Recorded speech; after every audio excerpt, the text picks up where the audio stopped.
out of the war. But comrade mwenna abali ku social media n'abatali ku social media ndi wano bategeeza ensi yafuuka global. Tulina ekizibu kye mubadde temumanyi mu system Museveni ayina baassassini bangi abali ku international level.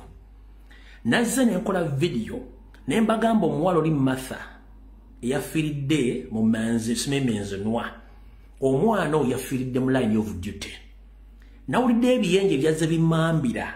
Buli lwokola information ng'ekwatagana ku assassination n'owulirayo abantu nga bajja badistribute information. Be very careful with those people. One, soma track records zaabwe ku social media. Who are they and who are they working for? Katutandise video etandise. Buli lwe tujja okukola forensics ku kufa kw'abantu mu Uganda nga bafudde tebitegeerekeka. N'olabayo bebiyita ba social media influencers nga beefula tebali mu struggle ate beefula bawagira government nga mukoze analysis ku nfa z'abantu abo ne bajja batandika ku distributing information manya ani gwe bakolera naki kye bakola. Bwe navudire nga nti omwana oyo yafiiridde ku line of duty bazze ne batandika ku diffusing information gye nabawadde. Kati njagala bategeeza bannayuganda one abakyala n'abe very careful. Museveni ayina abantu abatalina profile oba biography ku social media nga ne kugola Moses tebaliiko. Nkiddamu Museveni ayina abaassassini abanyarwanda nga beefuula banyankole nga ne ku social media tebaliiko nga tebalina wadde biography ku social media wonna ne kugola nga tebaliyo. Kati katandise wano mwenna nabagambye ekigambo kimu nti ngenda boy information olwaleero. Ekisookera ddala ekintanudde okujja okukola nziremu nkole review mu nfa y'omwana ono na lwaki eri abiyingiddemu. Kati wulira kansoke na kano ka video. Ono gwe bagamba nti taata w'omwana ngenda waawo. Ono gwe bagamba nti taata w'omwana muli statement gy'akola. Looked for the best doctors in town. Mukabashaho bakeba horuga abasirikare. Mushaho nakugambira je face to face ati omwana wawe afiire biryo. She made to be polite but nakugambira. I still didn't want to believe that. Ono alayidde nga bw'atagenda kuwummula okutuusa ng'ategedde ekyasse muwala we naani eyakibadde emabega. I can assure the public and relatives that we shall get to the bottom of this. No matter what cost, we shall get to the bottom of this. Nyina w'omugenzi Barbara Mulali. No, Barbara Mulali, hold on. Yakugambye agenda kukozesa buli kyonna ekyetaagisa okutuuka ku bottom line kyekyasse omwana oyo. Kavudde kwanjula katandise. Ladies and gentlemen, omwoyo gw'omugenzi gw'omukyalo oyo gw'omule mirembe naye yafiiridde in the line of duty. Lwaki? First and foremost, omwana oyo eyafudde ayina emyaka 23 egy'obukulu bweddu. Eyeyita kitaawe talina profile okugola Moses kyokka ng'ali mu gavumenti. Eyeyita kitaawe Festo Mulali talina profile okugola Moses.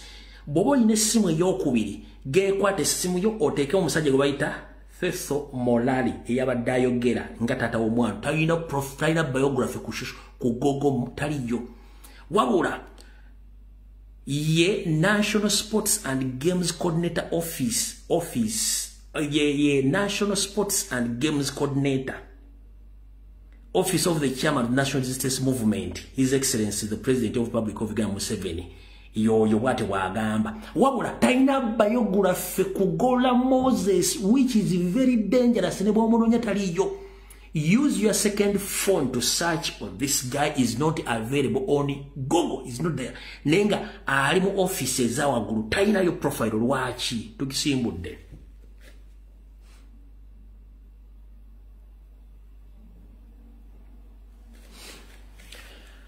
Mama omuwala ono ye Barbara Morari. Omuwala ye Martha Ahumoza Morari. Ono gwe bagamba nti kitaawe, what to see kitaawe, stepfather oba uncle. Nchiddamu omusajja yayogedde bigambo ebyo si ye taata w'omwana n'amuzaala wabula uncle oba yandibadde stepfather. Lwaki? Taata w'omwana ono bamuyita Bella Morari awangalira UK ensi yagivaako yayiikadde amadinisa lwa kunywa mwenge. Ebizibu bayawukana ne maama wono omwana ng'amuzaddemu abaana babiri. Eno information nze njirina wano wokkale wonoogera n'oginoonya emitwete nze njirina. Nkiddamu oyo omusajja eyita Thetho Morari si yazaala omwana ono. Wabula omusajja oyo muganda w'omusajja oli taata w'omwana ono. Nti omukazi bayawukana n'omusajja muganda w'omusajja taata kati banyonye bungi nti ono omusajja yayogedde mbu ye taata w'omuwala si ye taata we si ye biological father. Biological father ali Bungereza yavaako anywa kawalagi bamuyita Bella Morari. Wabula ono omusajja bwe yalabanga muganda wagenze e UK ndowooza nga bafunye botakkaanya ne mukazi we ono n'ayingirawo n'avuga eggaali ya muganda we nakati kwali. Kyovula yayogedde nga taata we kyovula nti akwasaganya amannya gali aga Morari wabula si ye taata we si ye biological father. Si ye biological father. Biological father taata omuntu bamuyita Bella Morari ali UK yavaako yenywera kengeke. Ono abeera uncle we. Taata we teyalabiseeko. Ompulira bulungi nnyo. Ekyo mukitegedde bulungi nnyo. Kati mu ba social media in-laws abadde awo nga mwogera kasasiro ffe tubeera ne information tusirika busirisi. Mutegedde bulungi nnyo. Kati lwaki nkomyewo ne nkola information ku mwami ono? Lwa nsonga mu kavidiyo kenzanye babagambye nti musajja yabagambye nti agenda kutuuka ku bottom line y'okunoonyereza enfa y'omwana we. Profile ya guy ono akugamba nti ye National Sports and Game Coordinator mu ofisi ya Yoseri wabula guy is an international mafia. Is an international mafia. Tugenda mpola. Is an international mafia. Era ye nanyini company gye bayita Round of International Security Company abadiringa mbintu bino. Batunda tenti z'amagye, basobola emmundu, engoye za jjaati, basobola bulletproof bakola buli kimu ekyetaagisa ekyamagye company yeeno. Kate kwano data katono mbalabege company eyo.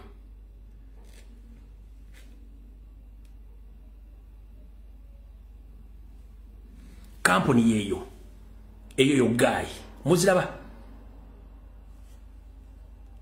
Baina private companies ezitunda ebyokulwanyisa ezisula ebyokulwanyisa abafu abasecurity abakuuma companies abakuuma embassies abakola buli kimu bubala bulungi nyo companies adinga namu zezo naye wali akugamba nti sports yakwasaganya sports mu office ya Yoseri bahabulwa naye nga ye director wa companies zino oziraba beyo bennyini betuyita basasini naye kisinga obuzibu omwami ono tali kugola Moses tosobola mufuna wantu wonna nti ofune profile oti bamuzaala wano wa myaka gindi bwegiti taliyo nenga nanyini company eno sino company nga mula company zatolanga abantu ira kati ana private companies ezikola emirimu ejo okitegera bulungi nnyo iyo company simwe basobola gizoominga yiyo round off company yeyo nyini yo naye tayina profile tayina background tayina byafaayo bekugola Moses tebiri ko tosobola mufuna kati kitegeeza lwaki ekintu ekyo kibaddewo wengendo kunnyonnyolera bulungi otegeere lwaki ekintu ekyo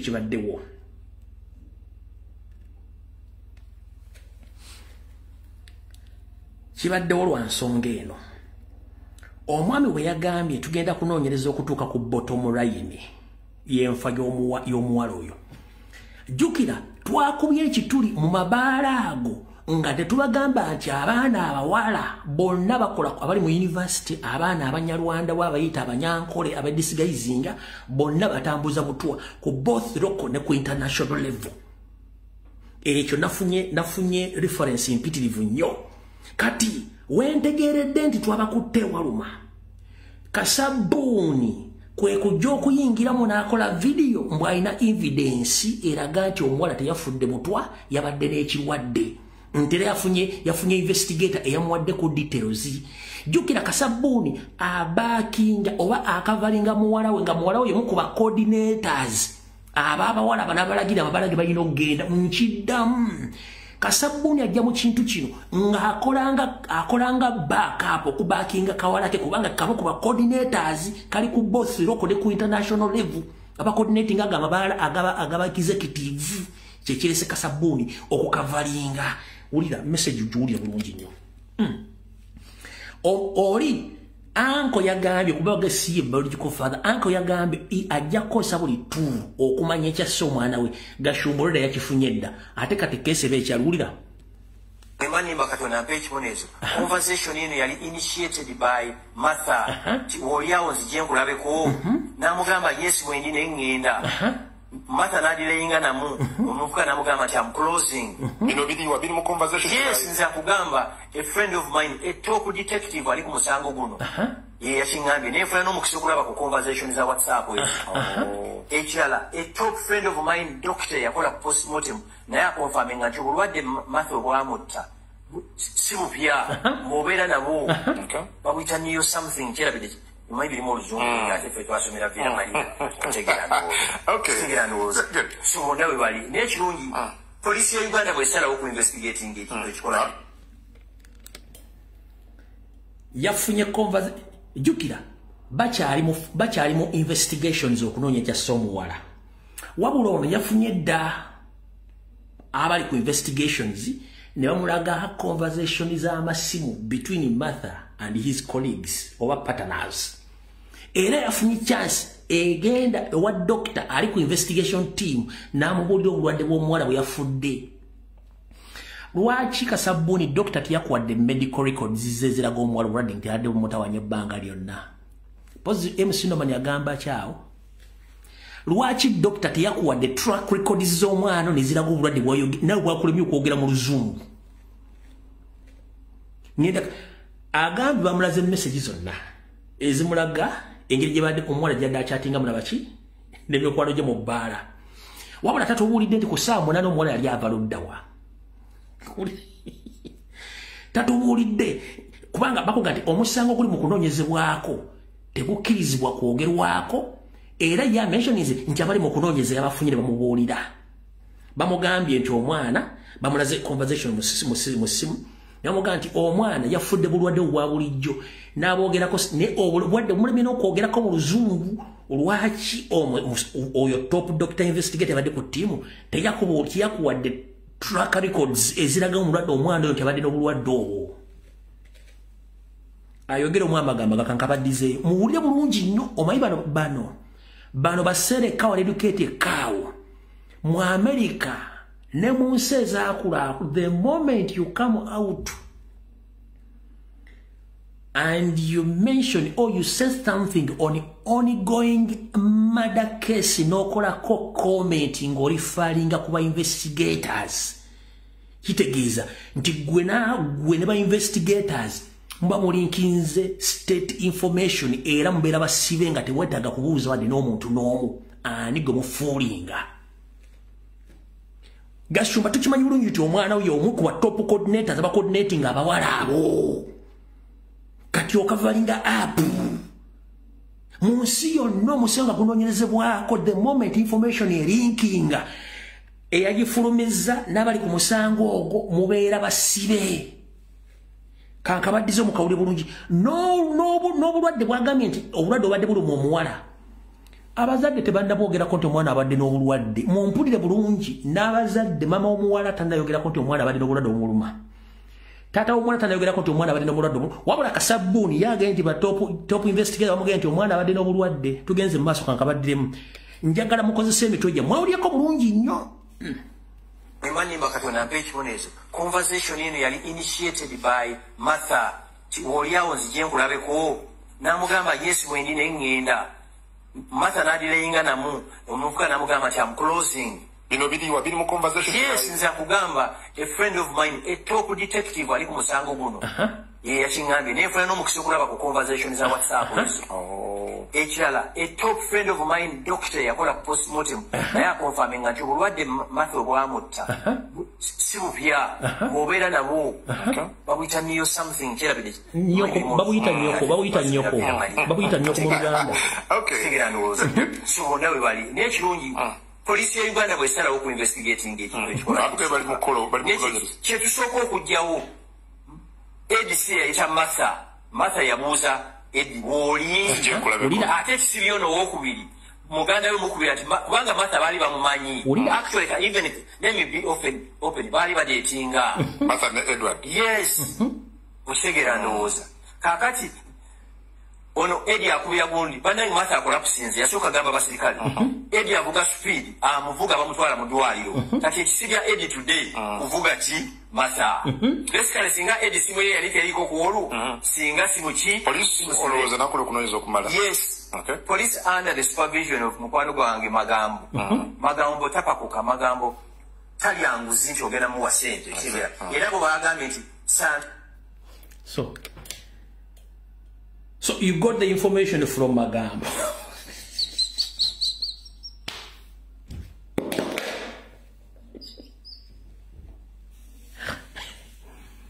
Set a cow and educate a cow. Mwetu basobola.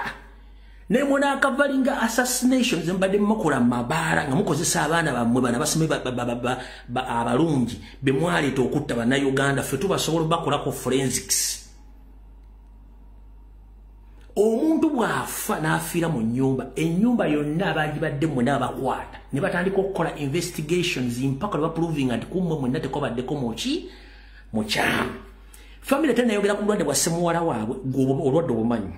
Ogambye oyina doctor yabadde akola postmortem yakubuulidde. Oyina mukwanako investigator, top investigator yakubuulidde. Omaze ogambye nti anti weesiga Magambo. Kati kitegeeza Magambo yalikinze info bajja basiba mmwe. Kino kyonna onaagezako kukavalinga kujjawo kintu kya poison na kujjawo kubakinga mwole kubanga ye top coordinator ya bakyaza night mabala gali executive kubanga singa tuganti abantu baffe bafiira mabala bawabutwa muwala batakyayina mulimu ezebbala abantu bagenda zidduka mbwe kati yakozeseza obutule nga buzategeera nnyo nkabaddizeeyo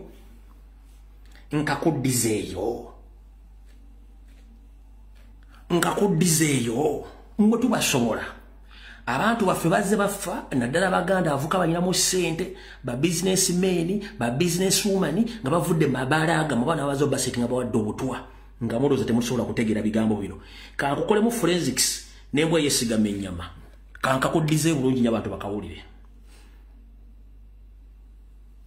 Nabagamba mwetegereze nchi bayita body language, facial expression, tone y'omuntu gyayogera nga mmateeka mu kimenti omusango bakuba nyonyezebwako teri muntu akkirizibwa kulinkinga information yonna.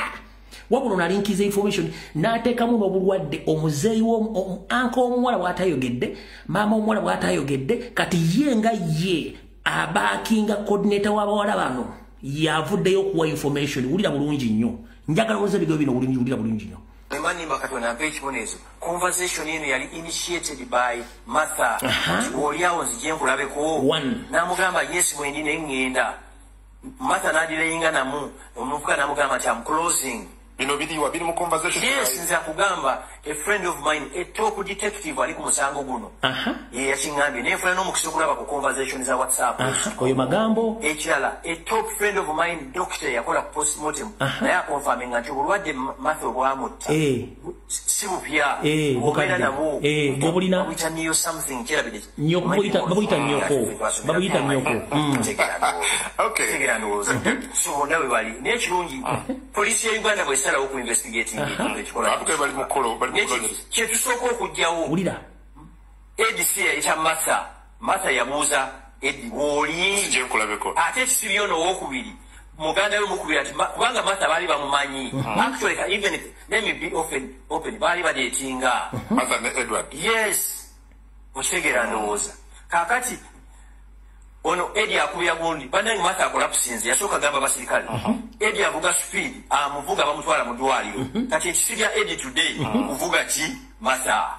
Basically singa Eddie simwe yali teriko kuolu singa simuki police olowooza nakule kunoyinza okumala. Yes. Agenda kwekuba police goal. Under the supervision of mukwano gwange Magambo. Magambo tapakuka Magambo. Yekubye goal. Tali yanguzi nti ogenda muwa sente. Era bo bagambye nti scientific evidence yegendo baga idinga ku buli kintu. So bino bagamba muno Eddie yayite omuwala.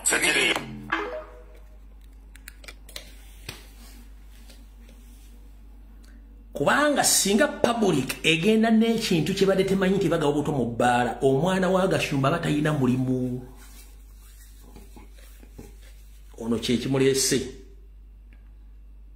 kubanga olwedde amabaala gaali gatandise okuluuzinga okuva omwana olwo yafiiridde mu bbaala kubanga yafiiridde ku line of duty kati muzeeyo profile y'omusajja oli anko w'omwana Natalie biological father yabadde ku mukolo ogwo talina mpozi ng'agenda giteekayo kati nga bwenjogedde bayinza ogiteekayo mwe bagezi bazibu Taina nobody knows him.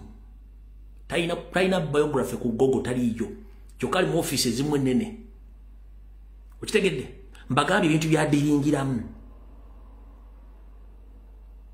Kati ono avaya yogere bigambo bitakwatagana. Kitegeeza nti mission ya backfire linze. Fete mujja tulowooza tuli basiriwa tusobola okukola forensics netandika okunyonnyola abantu buli muntu n'akitegeera bulungi nnyo kati mmwe baseero bihoga and educate bihogo bwongo mulina butono nyera mutuuka ne mwokya Gashumba ojja kwevuma lwaki wakoze ebigambo ebyo nga kubanga oyagala muwala wasigale ku mulimu gw'amabaala useless idiot awo nvuddewo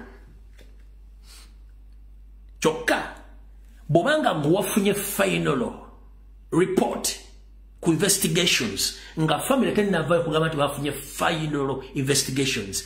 Who the hell are you and whom are you working for? Frank Gashumba, who the hell are you and whom are you working for? If the uncle of this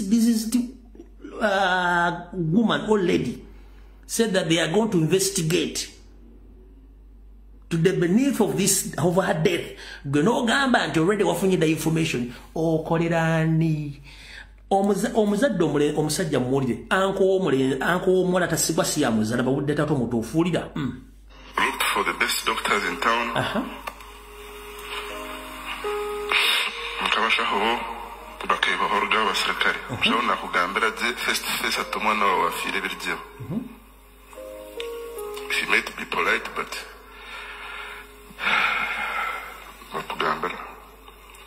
I still didn't want to believe that. Ono alayidde nga bw'atagenda kuwummula okutuusa ng'ategedde ekya ssemuwala we n'ani eyakibadde emabega. I can assure the public and relatives that we shall get to the bottom of this. No matter what cost, we shall get to the bottom of this. Nyina w'omugenzi Barbara Mulali. So Mukuru Festo Mulali, don't look for any kind of information about the death of your daughter. Just arrest Frank Gashumba. He has more information and the evidence of the cause of the death of your daughter. So totegana.